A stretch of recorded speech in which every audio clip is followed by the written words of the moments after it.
Hello friends, all competition में आप सबका स्वागत है। जैसा कि आपको पता है कि पिछले 3 दिनों से हम लोग लगातार बिहार सचिवालय का प्रैक्टिस सेट लगा रहे हैं। ठीक है, और ये जो भी प्रैक्टिस सेट है दोस्तों, वो कहीं ना कहीं तो पिछले एग्जाम में पूछे गए प्रैक्टिस सेट है। आज हम लोगों का चौथा दिन है, चौथा प्रैक्टिस सेट है। और ये जो किस एग्ज़ाम में पूछा गया, तो आप देख सकते हैं कि BSSC प्रथम इंटर स्तरीय PT यानी पुनर्परीक्षा यानी दोबारा परीक्षा हुआ था, वो पूछा गया है। कब का है? तो 9 दिसंबर 2018 को एग्ज़ाम हुआ था। द्वितीय पाली में ये क्वेश्चन आया था। तो हम लोग देखते हैं कि किस तरीके से क्वेश्चन पूछा जा रहा था। तो इसी के बिहाफ पे हम लोग क्या करेंगे, तो अपने टॉपिक्स को भी क्या करेंगे, मजबूत करेंगे। ठीक है, तो इससे हमें ये पता चलेगा कि आखिर कौन से टॉपिक से ज़्यादा क्वेश्चन पूछा जाता है, आखिर करेंट अफेयर से पूछा जाता है तो किस सेक्शन से ज़्यादा क्वेश्चन पूछा जाता है। इन सभी बातों को हम लोग क्या करेंगे, एनालिसिस करेंगे और डिस्कशन के साथ हम सारे क्वेश्चन को कंप्लीट करेंगे। तो चलिए, आज का फर्स्ट क्वेश्चन हमारा क्या है दोस्तों। देखिए, कह रहा है कि अंतर्राष्ट्रीय मुद्रा कोष का मुख्यालय कहाँ है। ठीक है, तो इसका मतलब क्या हुआ कि संगठन से भी क्वेश्चन हमारा पूछा जाता है, तो इस टॉपिक को भी क्या करना है, मजबूत करना है। तो इस तरीके से आप मन में आप बनाते चलिएगा कि कहाँ कहाँ से क्वेश्चन पूछा जा रहा है। तो देखिए, पहला क्वेश्चन क्या है कि अंतर्राष्ट्रीय मुद्रा कोष का मुख्यालय कहाँ है। तो अंतर्राष्ट्रीय मुद्रा कोष यानी कि IMF का मुख्यालय आपसे पूछा जा रहा है दोस्तों। तो कहाँ है? वाशिंगटन DC में इसका मुख्यालय है। अब आपका ये बात आ जाता है कि वाशिंगटन DC जो है वो अमेरिका की क्या है, राजधानी है। IMF की अगर स्थापना की बात करेगा दोस्तों, तो कब होगा? तो 1945 में क्या हुआ है, इसका स्थापना हुआ है।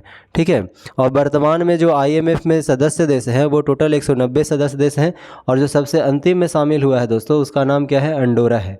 ठीक है, तो ये सभी प्रश्न आपसे पूछा जा सकता है, तो इस बात को ध्यान रखिएगा। नेक्स्ट क्वेश्चन है हमारा कि भारत में अवशिष्ट शक्तियाँ किसमें निहित होती है। तो भारत में अवशिष्ट शक्तियाँ किसमें निहित होती है? तो ये जो है शक्तियाँ जो है दोस्तों, केंद्र सरकार में क्या होती है, निहित होती है। और ये अवशिष्ट शक्तियाँ के वर्णन जो है अनुच्छेद कितना में मिलता है? तो अनुच्छेद 248 में देखने को मिलता है। तो इस बात को भी ध्यान रखना है। ठीक है, और एक बात आपको ये बता दें दोस्तों कि अवशिष्ट शक्तियाँ उसे कहते हैं जिसका उल्लेख जो है, ठीक है, संघ सूची, राज्य सूची या संवर्ती सूची में नहीं किया गया होता है। वो जो भी है वो सभी के सभी क्या होते हैं, अवशिष्ट शक्तियाँ में शामिल हो जाते हैं। और अवशिष्ट शक्तियाँ किस में निहित होती है? तो केंद्र सरकार में निहित होती है। अनुच्छेद कितना में है? तो 248 में। सभी बातों को ध्यान रखना है। नेक्स्ट है हमारा कि अग्नेय चट्टान का उदाहरण है। तो अग्नेय चट्टान का उदाहरण क्या है? तो अग्नेय चट्टान का जो उदाहरण है दोस्तों, वो क्या है? बेसाल्ट है। ठीक है, क्या है? बेसाल्ट है। और एक चीज़ ध्यान रखना है दोस्तों कि बेसाल्ट चट्टान को टूटने फूटने से ही क्या होता है, काली मिट्टी का निर्माण होता है। ये आपको पता होगा। काली मिट्टी को रेगूर मिट्टी भी कहा जाता है। और अग्नेय चट्टान जो होता है दोस्तों, एक प्राथमिक चट्टान होता है। ठीक है, इस बात को ध्यान रखना है। नेक्स्ट क्वेश्चन है हमारा कि किस राज्य में मिंथौला नदी बहती है। तो किस राज्य में मिंथौला नदी बहती है? तो मिंथौला नदी है जो दोस्तों, वो गुजरात में बहती है। कहाँ बहती है? गुजरात में। और ये अरब सागर में जाकर के मिल जाती है। नेक्स्ट क्वेश्चन है हमारा, भारत में शून्यकाल कब शुरू की गई थी। तो भारत में जो शून्यकाल शुरू किया गया है वो 1962 में। कब किया गया है दोस्तों? तो 1962 में शून्यकाल शुरू किया गया है। और संसद के जो कार्यवाही होता है दोस्तों, यानी प्रश्नकाल के दौरान, ठीक है, प्रश्नकाल के तुरंत बाद का जो 1 घंटा होता है, उसी को हम लोग क्या कहते हैं? शून्यकाल कहते हैं। यानी कि प्रश्नकाल के तुरंत बाद का जो 1 आवर होता है, 1 आवर, वही हमारा क्या होता है? शून्यकाल होता है। और ये कब से शुरू हुआ है? तो 1962 से शुरू हुआ है। नेक्स्ट क्वेश्चन है हमारा कि किस पंचवर्षीय योजना का मुख्य उद्देश्य समानता के साथ वृद्धि एवं न्यायपूर्ण वितरण था। ठीक है, तो कौन सा पंचवर्षीय योजना है जिसका मुख्य उद्देश्य समानता के साथ वृद्धि एवं न्यायपूर्ण वितरण था? ठीक है, क्या था? एवं न्यायपूर्ण वितरण था। तो ये कौन सा है दोस्तों? तो ये जो है हमारा 9वीं पंचवर्षीय योजना के दौरान ये बात कही गई थी। ठीक है, 9वीं पंचवर्षीय योजना कब से कब तक चला था?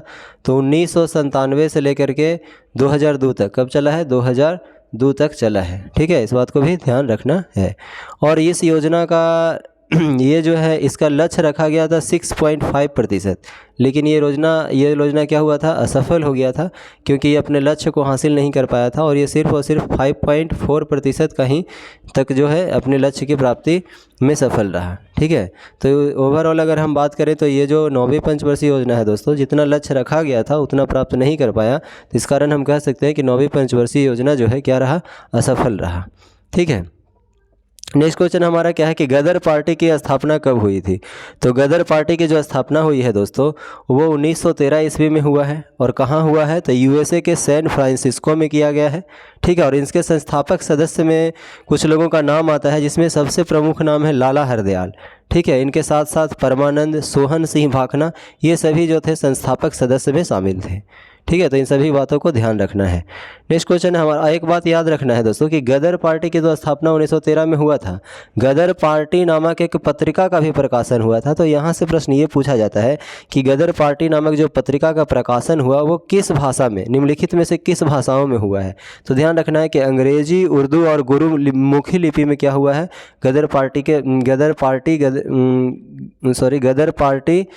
पत्रिका का जो है प्रकाशन 3 भाषाओं में, अंग्रेजी, उर्दू और गुरुमुखी लिपि। कोई और वही भाषा दिया जाएगा और आपसे अब क्या कहना रहेगा, पूछा जाएगा कि निम्नलिखित में से कौन से भाषा में गदर पार्टी नामक पत्रिका का प्रकाशन नहीं होता था। तो इन सभी बातों को ध्यान रखना है। नेक्स्ट क्वेश्चन है हमारा कि हुबर बांध किस नदी पर स्थित है। तो हुबर बांध किस नदी पर है दोस्तों, तो कोलोराडो नदी पर है। किस पे है, कोलोराडो नदी पर हुबर बांध है। और ये जो बांध है दोस्तों, एक गुरुत्वाकर्षण चाप बांध है। कैसा है, गुरुत्वाकर्षण चाप बांध है। और इसका निर्माण कब हुआ है, तो 1936 में इसका क्या हुआ है, निर्माण हुआ है। और ये कहाँ स्थित है, तो ये यूएसए में क्या है दोस्तों, ये यूएसए में स्थित है। ठीक है, हुबर नदी जो है कैलिफोर्निया की जो खाड़ी है उसमें जा कर के मिल जाती है। तो इन सभी बातों को ध्यान रखना है। नेक्स्ट क्वेश्चन है हमारा कि किसे लाल ग्रह कहा जाता है। तो लाल ग्रह किसे कहा जाता है दोस्तों, तो मंगल ग्रह को लाल ग्रह कहा जाता है। और इसके 2 उपग्रह भी हैं जो बार बार आपसे पूछा जाता है कि फोबोस और डिमोस जो है, फोबोस और डिमोस किसका 2 उपग्रह है, तो ये मंगल ग्रह का ही 2 उपग्रह है। ठीक है, यहाँ पर जो पृथ्वी का समान जो 2 ध्रुव है वो क्या होता है, यहाँ पाया जाता है। और मंगल ग्रह की अगर हम बात करें दोस्तों, तो यहाँ पे जो तापमान होता है, ठीक है, सॉरी, जिस तरह से पृथ्वी हमारा अक्ष पे कितना है, 23.5 डिग्री झुका हुआ है, उसी तरह से मंगल ग्रह भी क्या है, तो अपने अक्ष पर 25 डिग्री झुका हुआ है। तो इस बातों को ध्यान रखना है। नेक्स्ट क्वेश्चन हमारा क्या है कि प्रधानमंत्री नियुक्ति का प्रावधान संविधान के किस अनुच्छेद के अंतर्गत किया गया है। तो प्रधानमंत्री की नियुक्ति का जो प्रावधान है वो अनुच्छेद 75 के अंतर्गत किया गया है। किसके अंतर्गत, तो 75 के अंतर्गत किया गया है। 75 तो यहाँ पे दे दिया तो ठीक है, लेकिन अगर ऐसे देता 75(1), 75(2), तब हमको यहाँ पे दिक्कत हो जाता। तो ध्यान रखना है कि 75 का 1 में क्या किया गया है दोस्तों, तो प्रधानमंत्री की नियुक्ति का प्रावधान किया गया है। इन सभी बातों को भी ध्यान रखना है। ठीक है, और एक बात यहाँ पे ये ध्यान रखना है दोस्तों कि प्रधानमंत्री की नियुक्ति किसके द्वारा, तो राष्ट्रपति के द्वारा किया जाता है। ठीक है, और ये जो होता है प्रधानमंत्री जो होता है वो मंत्रिपरिषद का क्या होता है, अध्यक्ष होता है। और प्रधानमंत्री को हम लोकसभा के बहुमत दल का भी नेता कह सकते हैं। तो इन सभी बातों को क्या रखना है, ध्यान रखना है। और राष्ट्रपति जो है प्रधानमंत्री के सलाह पर भी जितने मंत्री होते हैं वो सभी मंत्रिपरिषद के जितने मंत्री होते हैं उसको क्या करता है, नियुक्त करता है। तो इन सभी बातों को ध्यान रखना है। नेक्स्ट क्वेश्चन है हमारा कि राष्ट्रीय एकता परिषद का गठन कब किया गया था। तो राष्ट्रीय एकता परिषद का जो गठन किया गया था दोस्तों वो 1961 में, कब किया गया था, 1961 में किया गया था। और इसकी अध्यक्षता कौन करता है, तो प्रधानमंत्री के द्वारा किया जाता है। और ये जो राष्ट्रीय एकता परिषद है दोस्तों वो ये कैसा निकाय है, तो ये जो है एक गैर संवैधानिक निकाय है। कैसा निकाय है, गैर संवैधानिक निकाय है। नेक्स्ट क्वेश्चन है हमारा कि भारत में प्रथम पेमेंट गेटवे कि रुपए की शुरुआत कब हुआ था। तो कह रहा है कि भारत में प्रथम पेमेंट गेटवे रुपए की शुरुआत कब किया गया था। तो इसकी शुरुआत कब किया गया था, तो इसकी शुरुआत जो है मई 2014 में, कब किया गया था दोस्तों, तो मई 2014 में किया गया था। नेक्स्ट क्वेश्चन हमारा क्या है, देखिएगा। नेक्स्ट क्वेश्चन है, कह रहा है कि राजभाषा कृति अवार्ड 2017 किसने जीता है। तो इसको छोड़ दीजिए, ये 2017 का क्वेश्चन है। ऐसे अगर आपको आंसर जानना है तो इसका आंसर जो होगा दोस्तों वो कौन हो जाएगा, जवाहरलाल नेहरू मंत्रालय। ठीक है, नेक्स्ट क्वेश्चन हमारा क्या है, ये भी है 2000, हाँ, तो ये इसको ध्यान रखना है दोस्तों कि 2017 में विश्व का सर्वश्रेष्ठ एयरपोर्ट किसे आंका गया है। तो कह रहा है कि वर्ष 2017 में विश्व का सर्वश्रेष्ठ एयरपोर्ट किसे आंका गया है। तो आपको कमेंट करके बताना है कि 2023 में, 2023-24 में अगर बात करें तो सब विश्व का सर्वश्रेष्ठ एयरपोर्ट किसे आंका गया है, ये आपको कमेंट करके बताना है। इसका ये जो क्वेश्चन है उसका आंसर क्या होगा, इसका आंसर आपका हो जाएगा नई दिल्ली। ठीक है, तो अभी बताना है कि वर्तमान में विश्व का सर्वश्रेष्ठ एयरपोर्ट किसे आंका गया है 2023 में, ये आपको कमेंट करके बताना है। नेक्स्ट क्वेश्चन है हमारा कि कटंगा पठार में मुख्य रूप से क्या पाया जाता है। कटंगा पठार में मुख्य रूप से क्या पाया जाता है, तो ये हीरा के लिए फेमस है दोस्तों। कटंगा पठार जो है ये मुख्य रूप से किसके लिए प्रसिद्ध है, तो हीरा के लिए प्रसिद्ध है। ठीक है, विश्व का अगर कहेगा कि सर्वाधिक संपन्न तांबा भंडार जो है कटंगा पठार में ही स्थित है। ठीक है, विश्व का जो सबसे संपन्न तांबा भंडार है, तांबा भंडार वो भी कहाँ है, कटंगा पठार में ही क्या है स्थित है। इस बात को भी ध्यान रखना है। कहेगा कटंगा पठार प्रसिद्ध है किसके लिए, तो हीरा के लिए। और सबसे संपन्न जो तांबा भंडार कहाँ पाया जाता है, तो वो भी कटंगा भंडार में ही पाया जाता है। तो इन सभी बातों को ध्यान रखना है, ठीक है। नेक्स्ट क्वेश्चन हमारा क्या है, इसको छोड़ दीजिए। ये कह रहा है कि बिहार के जिलों की संख्या कितनी है। तो बिहार में जिलों की संख्या कितनी है दोस्तों, तो 38 है। अगर आपसे ये प्रश्न पूछा गया है कि जिलों की संख्या कितनी है, तो कोई ज़रूरी नहीं है कि अगला बार जिलों की संख्या ही पूछा जाएगा, बल्कि आपसे ये पूछा जा सकता है कि आखिर बिहार में अनुमंडल कितना है। तो अनुमंडल कितना है दोस्तों, 101, ठीक है। अगर कहेगा प्रखंड कितना है, तो 534 क्या है, प्रखंड है बिहार में, ठीक है। प्रमंडल कितना है, तो 9 है, ठीक है। तो इन सभी बातों को ध्यान रखना है। नेक्स्ट क्वेश्चन है हमारा कि डॉलेक्स 100 बॉम्बे स्टॉक एक्सचेंज के द्वारा कब शुरू किया गया है, ठीक है। डॉलेक्स जो है बॉम्बे स्टॉक एक्सचेंज के द्वारा कब शुरू किया गया है, तो ये जो आपका शुरू किया गया है दोस्तों 22 मई 2006 को शुरू किया गया है। कब किया गया है, 22 मई 2006 को शुरू किया गया है। भारत का प्रथम एक्सचेंज जो है वो कौन है, BSE यानी बॉम्बे स्टॉक एक्सचेंज है। तीन सभी बातों को ध्यान रखना है। और एक चीज़ आपको बता दें दोस्तों, आप लोग सोच रहे हैं कि करंट अफेयर का क्वेश्चन अपडेट करके नहीं करवाया जा रहा, तो बता दें आपको कमेंट करके बताने के लिए इसलिए कह रहे हैं कि अगर आप कमेंट करते हैं तो आपको हमेशा के लिए याद हो जाएगा। और आप जैसे ही वीडियो देखिएगा तो वीडियो के बाद अगर आप देखिएगा कि कमेंट में आपको हर एक क्वेश्चन का क्या रहेगा, जो जितने भी करंट अफेयर है उसको अपडेट करके आपको कमेंट में क्या क्या रहेगा पिन किया हुआ रहेगा, तो वहाँ से जाकर आप इजीली क्या कर सकते हैं, देख सकते हैं। लेकिन पहले आपको नहीं देखना है, पहले आपको खुद आंसर बताना है, ठीक है। नेक्स्ट क्वेश्चन है हमारा कि स्वतंत्र भारत के प्रथम शिक्षा मंत्री कौन थे। तो स्वतंत्र भारत के जो प्रथम शिक्षा मंत्री बने थे दोस्तों वो कौन थे, मौलाना अबुल कलाम आज़ाद। कौन थे, मौलाना अबुल कलाम आज़ाद, ठीक है।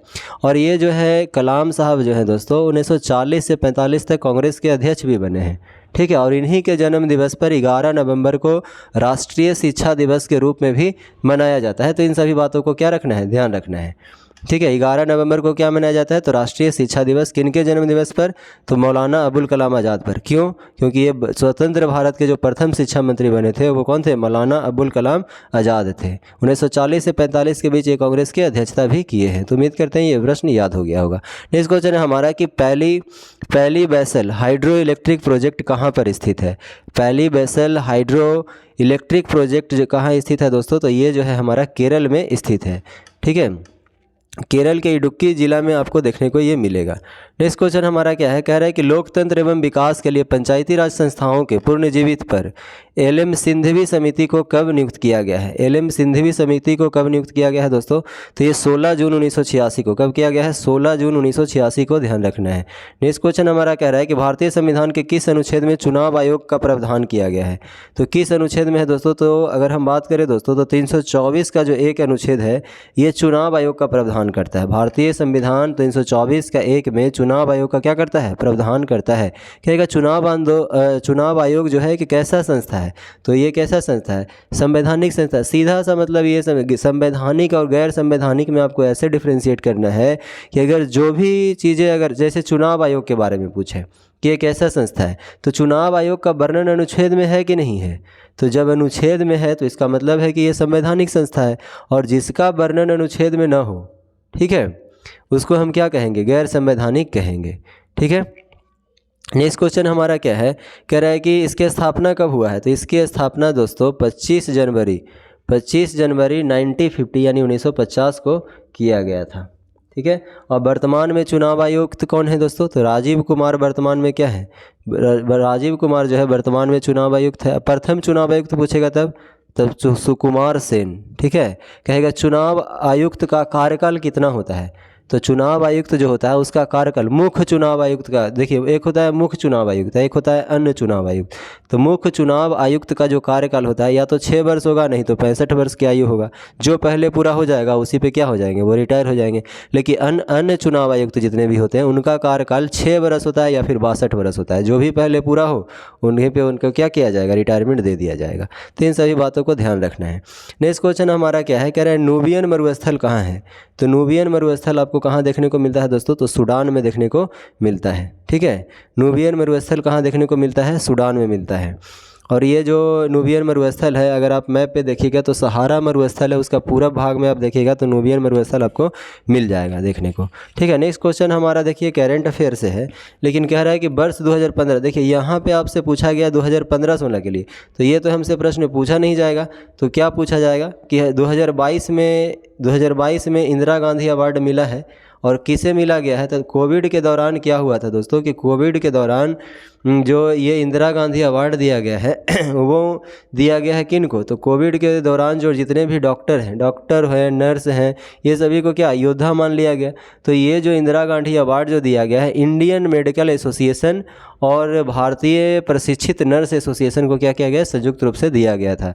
तो यानी 2022 में जो ये पुरस्कार मिला है, किसको मिला है, इंदिरा गांधी पुरस्कार।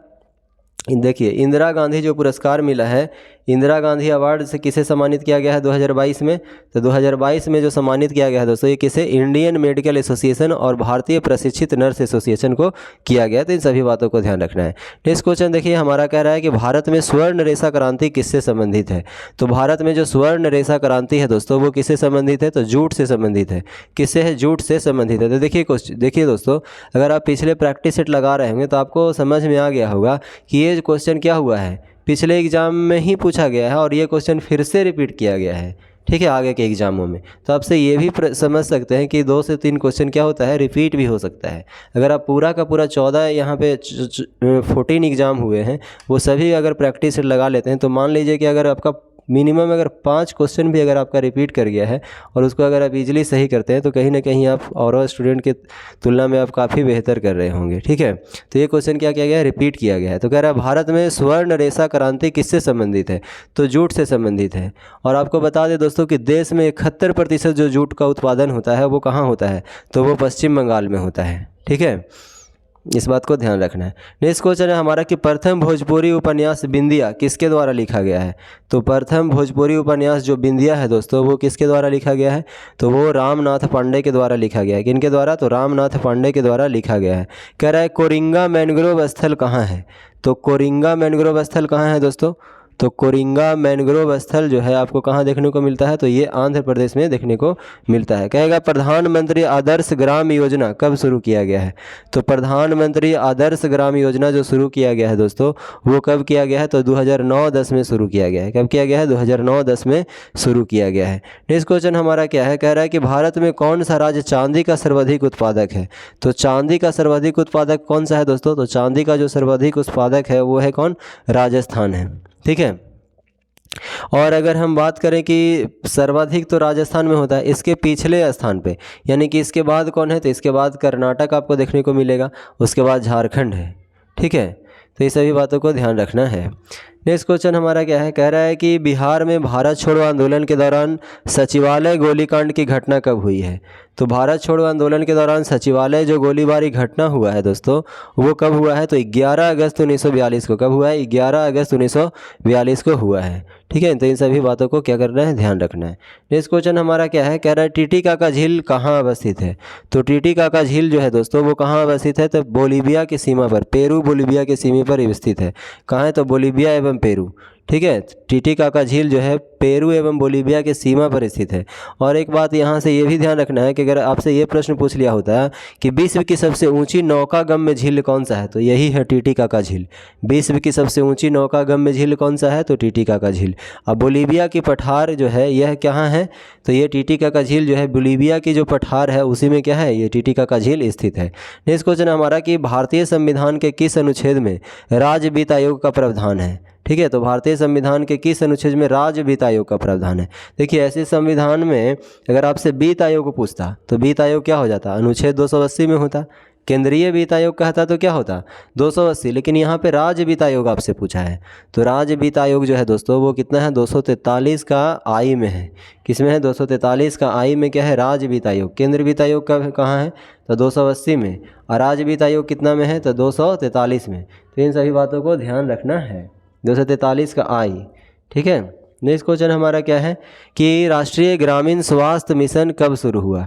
तो राष्ट्रीय ग्रामीण स्वास्थ्य मिशन कब शुरू हुआ है, तो राष्ट्रीय ग्रामीण स्वास्थ्य मिशन जो है दोस्तों कब हुआ है, तो अप्रैल 2005 में किया गया है। ठीक है, कब किया गया है, अप्रैल 2005 में। नेक्स्ट क्वेश्चन हमारा क्या है, कह रहा है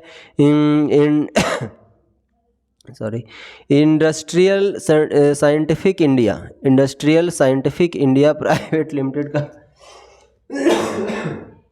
मुख्यालय कहाँ पर स्थित है? तो ये कहाँ पे स्थित है दोस्तों? तो ये जो है हमारा नवी मुंबई में है। कहाँ है? नवी मुंबई में स्थित है। Industrial scientific India limited private limited का मुख्यालय कहाँ है? तो नवी मुंबई में स्थित है। नेक्स्ट क्वेश्चन हमारा कह रहा है कि किस संवैधानिक संशोधन द्वारा वर्ष 2026 तक लोकसभा के सीटों को पुनर्निर्माण का प्रतिबंध लगा दिया गया है? ठीक है, तो कौन सा संविधान से? तो याद रखना है दोस्तों, 84वां संविधान संशोधन 2001, 84वां संविधान संशोधन 2001 के तहत जितने भी लोकसभा के जो सीटें हैं दोस्तों, वो 2026 तक क्या कर दिया गया है? परिवर्तित नहीं किया जाएगा, ऐसा कहा गया है। कौन सा संविधान संशोधन? तो 84वां संविधान संशोधन 2001 तक। ठीक है, ये सभी बातों को ध्यान कहेगा कि वर्तमान में लोकसभा में निर्वाचित सदस्यों की संख्या कितनी है दोस्तों? तो वर्तमान में लोकसभा में निर्वाचित सदस्यों की संख्या 543 है। ठीक है, कितनी है? 543 है। और ये एक यहाँ से प्रश्न ये भी एक पूछा जा सकता है, कहेगा कि वर्तमान में सीटों का आवंटन, ठीक है, कौन से जनगणना के आधार पर किया जाता है? तो 1971 में जो जनगणना हुआ था दोस्तों, उसी के आधार पर क्या किया जाता है? सीटों का आवंटन लोकसभा में किया जाता है। इन सभी बातों को ध्यान रखना है। नेक्स्ट क्वेश्चन हमारा कि जलियांवाला बाग हत्याकांड की घटना घटी है। तो जलियांवाला बाग हत्याकांड की जो घटना घटी है दोस्तों, वो 13 अप्रैल 1919 को। कब हुआ है? 13 अप्रैल 1919 को। पंजाब में लेफ्टिनेंट गवर्नर जो था माइकल लोडायर, इसी के द्वारा किया गया था। निहत्थे सैनिकों पर क्या किया गया था? गोली बरसा दिया गया था। ठीक है, यहाँ से इसके बाद क्या हुआ था? 1919 में हंटर आयोग के द्वारा इसका जांच भी किया गया। ठीक है, और उसमें कुछ रिपोर्ट दिया गया। अब देखिए नेक्स्ट क्वेश्चन है हमारा कि इनमें से कौन सी कंपनी नवरत्न कंपनी में शामिल है? नवरत्न कंपनी में कौन शामिल है दोस्तों? तो MTNL जो है, MTNL कंपनी है। क्या है? MTNL, ये जो है कंपनी है दोस्तों, ये क्या है? नवरत्न कंपनी में शामिल है। अगर आपसे ये प्रश्न पूछे कि नवरत्न कंपनी का वर्तमान में संख्या कितना है, तो वर्तमान में नवरत्न कंपनी 13 है। ठीक है, और नवरत्न कंपनी की स्थापना कब हुआ था? तो 1997 में नवरत्न कंपनी का क्या है दोस्तों? 1997 में स्थापना हुआ है नवरत्न कंपनी का। ठीक है, कहेगा महारत्न कंपनी कितना है? एक तो नवरत्न कंपनी, नवरत्न पूछेगा तो नवरत्न 13 रुपया में मिलता है। ठीक है, ऐसे ध्यान रखना है कि नवरत्न जो तेल आता है वो कितना में मिलता है? 13 रुपया में। एक होता है महारत्न। ठीक है, तो महारत्न कंपनी कितना है? तो महारत्न 12 रुपया में है। ठीक है, यानी कि 12 है। महारत्न कंपनियों की संख्या कितनी है? 12 है। और इसका स्थापना कब हुआ है? तो 2013 में स्थापना हुआ है और 12 इसमें शामिल है। तो इन सभी बातों को ध्यान रखना है। नेक्स्ट क्वेश्चन हमारा क्या कह रहा है दोस्तों? देखिएगा, कह रहा है कि the ministry of outmost happiness किसके द्वारा लिखा गया है? The ministry of outmost happiness किसके द्वारा लिखा गया है? तो ये जो लिखा गया है दोस्तों, वो डोरिस लेसिंगा के द्वारा, किसके द्वारा? डोरिस लेसिंगा के द्वारा लिखा गया है। The ministry of outmost happiness किसके द्वारा? तो ये जो लेखक है, सॉरी इसका थोड़ा सा गलत हो गया है। देखिए, कहेगा कि the ministry of outmost happiness किसके द्वारा लिखा गया है दोस्तों? तो अरुंधति राय के द्वारा। किसके द्वारा लिखा गया है? अरुंधति राय के द्वारा। इनके द्वारा, अरुंधति राय के द्वारा और भी कुछ पुस्तक लिखे गए हैं जो बार बार पूछा जाता है। जैसे अगर आपसे पूछे कि the God of small things, इन्हीं का रचना है।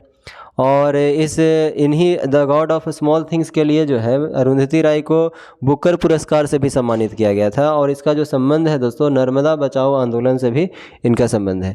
नेक्स्ट क्वेश्चन हमारा कह रहा है कि समाज में धन के वितरण की असमानता को कम करने में कौन सा कारक सहायक है? कह रहा है समाज में धन के वितरण की असमानता को कम करने में कौन सा कारक क्या है? सहायक है। तो वो है प्रगति। वो क्या है दोस्तों? तो वो जो है प्रगतिशील कर। क्या है? प्रगतिशील कर। ठीक है, नेक्स्ट क्वेश्चन हमारा कह रहा है कि अखिल भारतीय बैडमिंटन एसोसिएशन का प्रथम लाइफ टाइम अचीवमेंट अवार्ड से किसे सम्मानित किया गया है? अखिल भारतीय बैडमिंटन एसोसिएशन का प्रथम लाइफ टाइम अचीवमेंट अवार्ड से जो सम्मानित किया गया है, वो किसे सम्मानित किया गया है? तो प्रकाश पादुकोण को सम्मानित किया गया है। किसे किया गया है? प्रकाश पादुकोण को सम्मानित किया गया है। नेक्स्ट क्वेश्चन हमारा कि भारतीय स्वतंत्रता संघर्ष के समय कांग्रेस का शैशव काल किस अवधि को? कांग्रेस का शैशव काल, ठीक है, कांग्रेस का शैशव काल किस अवधि को कहा जाता है? तो प्रारंभिक दौरान में जिस समय उदारवादी चरण था दोस्तों, ये शैशव काल को उदारवादी चरण के भी नाम से जाना जाता है। और ये 1885 से 1905 तक चला है। ठीक है, 1885 से 1905 तक जो है शैशव काल चला है। फिर इसके बाद 1905 से आपका शुरू हुआ, 1905 से 1915 तक, ठीक है। 1905 से 1915 तक क्या हुआ, उग्रवादी चरण चला, ठीक है। और उसके बाद फिर 1919 से जो है दोस्तों, इसको 1919 से आगे 1947 तक जो है, यानी स्वतंत्रता तक गांधी युग के नाम से जाना जाता है।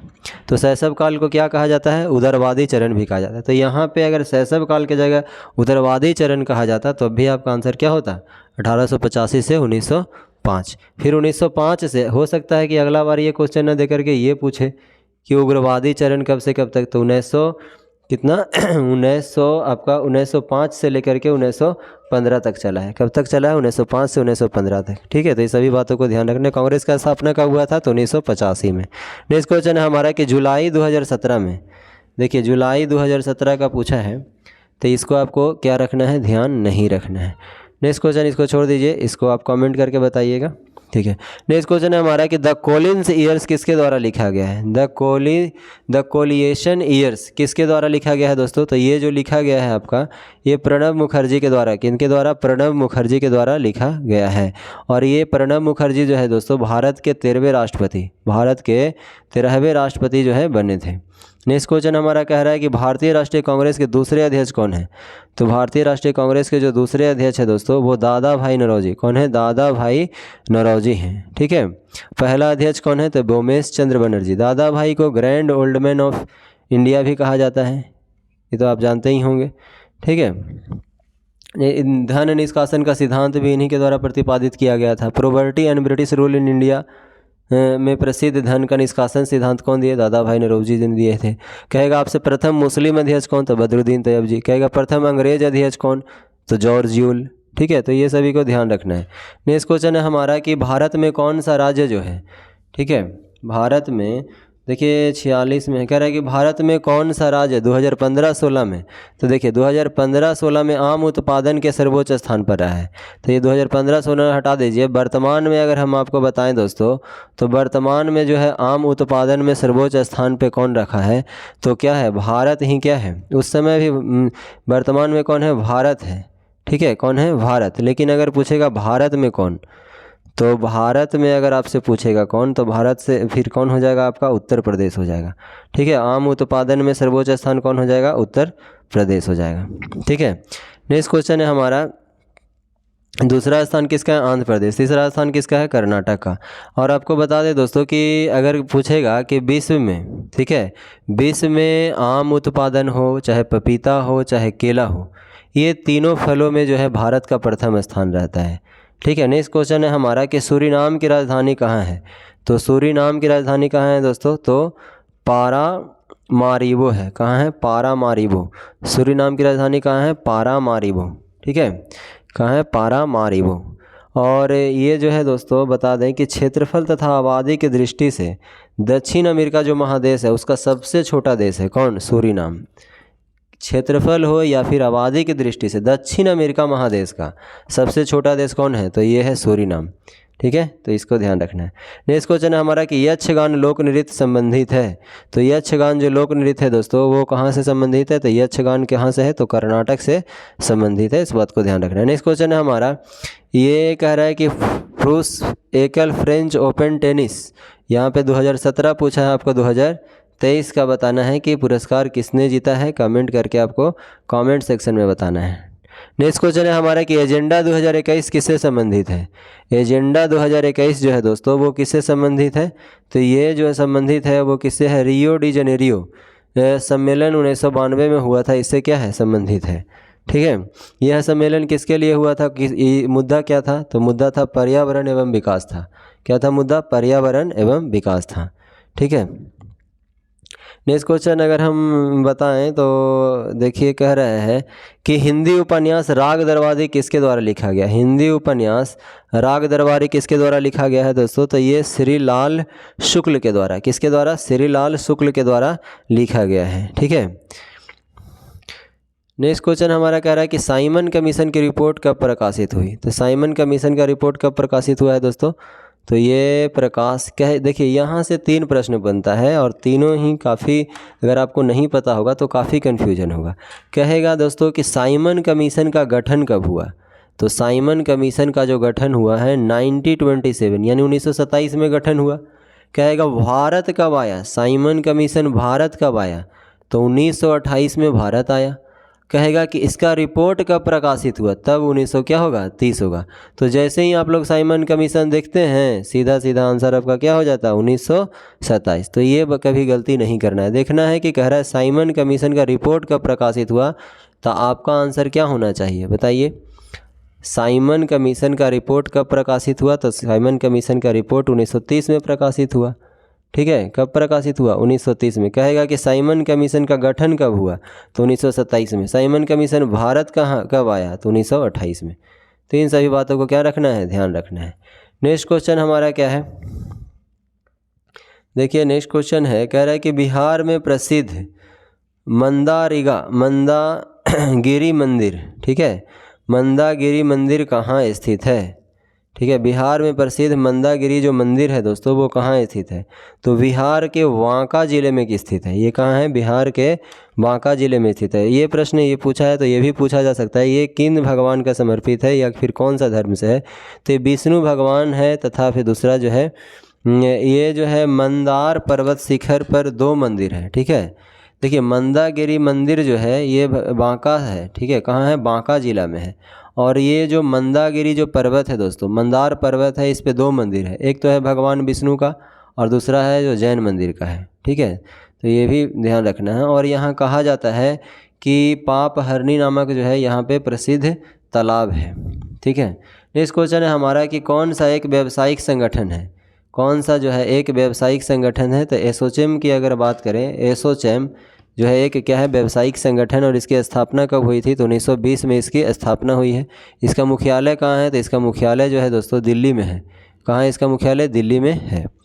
नेक्स्ट क्वेश्चन क्या है कि हडसन जल संधि जोड़ती है, हडसन जल संधि किसको जोड़ती है दोस्तों, तो हडसन जल संधि जो है हडसन की खाड़ी और लेब्राडोर सागर, किसे, हडसन की खाड़ी और लेब्राडोर सागर, ये दोनों को जोड़ने का काम करती है। तो इस बात को क्या रखना है, ध्यान रखना है। और यहाँ से एक बात ध्यान रखना है कि एक लेब्राडोर क्या है, जलधारा भी है, जो कैसी जलधारा है, तो वो गर्म जलधारा है। लेब्राडोर जलधारा कहाँ है, कैसी है, तो गर्म जलधारा है। एक क्वेश्चन और यहाँ से पूछा जाएगा कि बाब अल मंदेब जो जल संधि है वो किन दोनों को जोड़ने का काम करती है, तो अदन की खाड़ी और लाल सागर, ये जो है ये आपको दिया गया है, ये क्या है, बाब अल मंदेब जल संधि है जो क्या करती है, अदन की खाड़ी और लाल सागर को जोड़ने का काम करती है। ठीक है, तो उम्मीद करते हैं ये प्रैक्टिस सेट आपको काफ़ी अच्छा लगा होगा। और जितने भी करंट अफेयर के प्रश्न हैं दोस्तों, आपको हम बोले हैं कमेंट सेक्शन में बताना है, और वहाँ पे आपको पहले बताना है, उसके बाद कमेंट सेक्शन में आपको जितने भी क्वेश्चन है वो सभी का क्या करके अपडेट करके आपको उसका आंसर दिया रहेगा, तो उसे आप ज़रूर देख लें। ठीक है, ताकि आपको आने वाले एग्ज़ाम में अगर वही क्वेश्चन अगर आपको आता है तो आप आसानी से बना सकें। तो मिलते हैं नेक्स्ट वीडियो में, धन्यवाद।